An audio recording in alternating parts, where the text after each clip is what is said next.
أكتر من 6 ساعات في العمليات وخسرت طفلها الأول بسبب النزيف. طبيب رنا رئيس بيكشف تفاصيل حالتها الصحية بعد ما تعرضت لأزمة صحية خطيرة بشكل مفاجئ. في الفيديو ده هتعرفوا اللي حصل لرنا رئيس خلال الكام يوم اللي فاتوا. كلنا عارفين إن الفنانة رنا رئيس اتجوزت من شهور قليلة، وفرحها كان من أجمل الأفراح اللي اتعملت في الوسط الفني، لكن للأسف الفرحة ما كملتش، وده لأن رنا للأسف اتعرضت لأزمة صحية خطيرة بشكل مفاجئ وأجهضت جنينها الأول بعد أقل من شهر من الحمل، وده حصل مع شوية مضاعفات وتسببت في تدهور حالتها الصحية.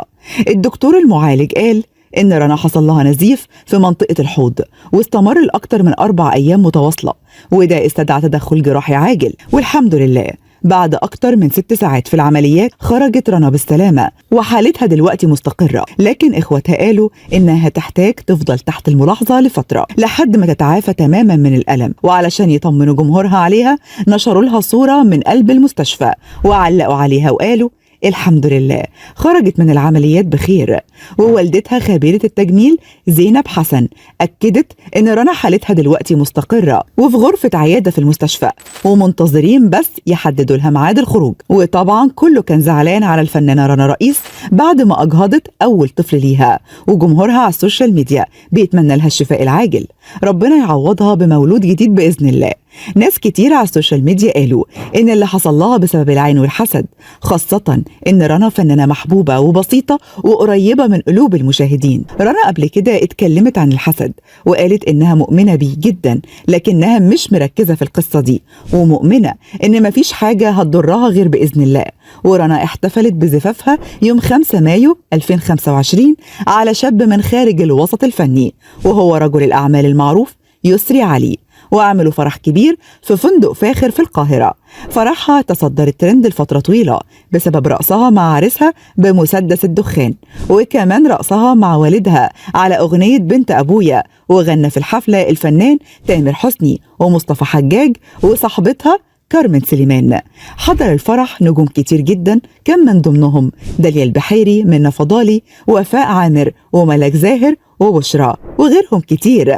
دخلت رنا الفرح مع أبوها وأمها على أنغام أغنية خاصة ليها من تأليف عطار. أما فستانها فكان غاية في الأناقة والإبداع، وكان من تصميم هاني البحيري. الفستان كان قطعة فنية بالمعنى الحرفي للجملة، واستغرق تنفيذه أكتر من 5 شهور، وكله من التل والدانتيل الفرنسي مع قطع من الكريستال المرصع وفتحات على الجنبين، واختارت تسريحة شعر الشينيون مع طرحة طويلة. الفستان سعره تخطى $500,000. رنا واحدة من الفنانات الشابات اللي قدروا يكسبوا حب الجمهور في وقت قصير جدا. رنا من مواليد 1999، بدأت مشوارها الفني في 2017 في مسلسل وضع أمني بمشاركة عمرو سعد، وبعدها شاركت في أعمال كتير زي كلبش، موضوع عائلي، وغيرهم. شفناها في رمضان اللي فات في مسلسل سيد الناس مع عمرو سعد ومجموعة كبيرة من الفنانين، وقدرت رنا تحقق نجاح ملحوظ في المسلسل. وحاليا هي بتشارك في فيلم سفاح التجمع بطولة أحمد الفيشاوي وإخراج محمد صلاح عزب ومن إنتاج أحمد السبكي.